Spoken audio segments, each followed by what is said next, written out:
تو اس میں آپ نے کیا کرنا ہے؟ تو عزیزان گرامی قدر، اس میں آپ نے 5 تولہ سونڈ لینی ہے اور 2 تولہ آپ نے نشادر ٹھیکری لینا ہے اور 1 تولہ آپ نے کالی مرچ لینی ہے اور 8 تولہ آپ نے سنا مکی لے لینی ہے اچھی والی اور 1 تولہ آپ نے ریون دا سارا لے لینا ہے۔ اس کو اچھی طرح آپ نے جو ہے وہ صاف کرنا ہے اور اس کے بعد پھر آپ اس کا پاؤڈر بنا لیں تو یہ آپ کا غدی اعصابی مسل بن جائے گا۔ ایک تو آپ نے مریض کو رات کو سوتے وقت تقریباً 1 رتی سے لے کر تو آدھے ماشے تک آپ یہ جو ہے میڈیسن استعمال کریں اپنے مریض۔ اور نمبر 2، اسی طرح آپ نے غدی اعصابی جو تریاق ہے وہ بنا لینا ہے۔ اس کا نسخہ کیا ہے؟ اس میں آپ نے ایسے کرنا ہے، نیلا تھوتھا 1 تولہ لینا ہے اور شیر مدار آپ نے تقریباً 1 تولہ لینا ہے اور جمال گوٹا آپ نے 1 تولہ لینا ہے اور 15 تولہ آپ نے رائی لینی ہے سرخ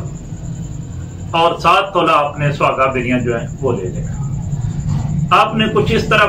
اس کو بنانے کا جو ہے وہ طریقہ اختیار کرنا ہے کہ آپ نے جمال گوٹا اور جو نیلا تھوتھا ہے ان دونوں چیزوں کو پہلے آپ نے تھوڑا سا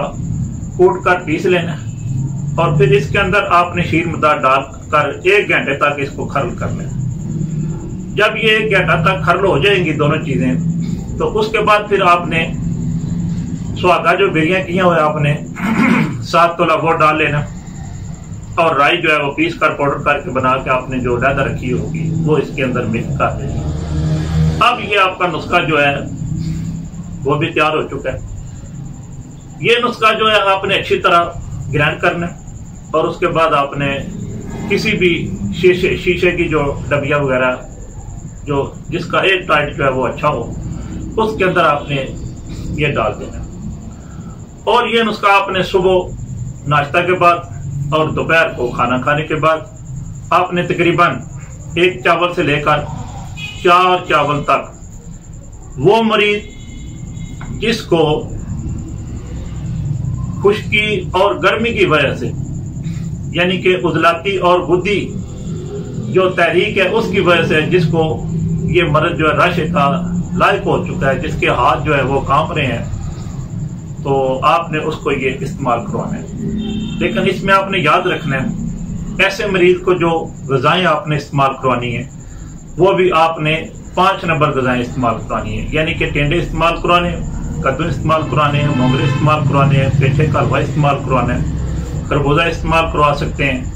اس طرح کی جو میڈیسن ہے وہ جب آپ استعمال کروائیں گے تو اس کو ایسی غذائیں بھی آپ نے ساتھ ساتھ ضرور مہیا کرنی ہے۔ انشاءاللہ بفضل تعالیٰ یہ آپ نے علاج جو ہے وہ 3 ماہ سے لے کر 6 ماہ تک ریگولر آپ نے کرنا ہے۔ اللہ تعالیٰ کے فضل و کرم سے یہ جو میں نے آپ کو نسخہ جات وغیرہ بتائے ہیں، اگر لگن شی کو اگر بندے کے اندر نیت المومن خیر من عمل ہی، مومن کی نیت اس کے عمل سے بہتر ہو تو انشاءاللہ بفضل تعالیٰ آپ کا مریض جو ہے وہ بڑی جلدی ریکور ہوگا۔ اللہ تعالیٰ اس کو صحت عاجلہ کاملہ عطا فرمائے گا اور اللہ تعالیٰ آپ کو عزت سے نواز دیں گے اور ساتھ ساتھ آپ کو مال بھی اللہ تعالیٰ اس سے بھی نواز دیں گے، داموں سے بھی نواز دیں گے، کیونکہ جب ہم بڑی اچھی نیت کے ساتھ جب ہم یہ ارادہ لے کر نکلتے ہیں کہ ہم نے مخلوق خدا کی خدمت کرنی ہے، خیر الناس میں ینفع الناس کے تحت ہم نے لوگوں کے ساتھ آسانیاں بانٹنی ہیں، تو اللہ تعالیٰ پھر بندے کا پردہ رکھتے ہیں اور بندے کو اللہ تعالیٰ بفضل تعالیٰ دست شفا عطا فرما دیتے ہیں۔ میں دعا کرتا ہوں کہ اللہ تعالیٰ ایسے جتنے موذی امراض ہیں اللہ تعالیٰ ان سے مسلمانوں کو محفوظ فرمائے اور اللہ تعالیٰ میرا اور آپ کا حامی و ناصر ہو۔ فی امان اللہ و رسولہ صلی اللہ تعالی علیہ وآلہ وصحبہ وسلم۔ السلام علیکم ورحمۃ اللہ وبرکاتہ۔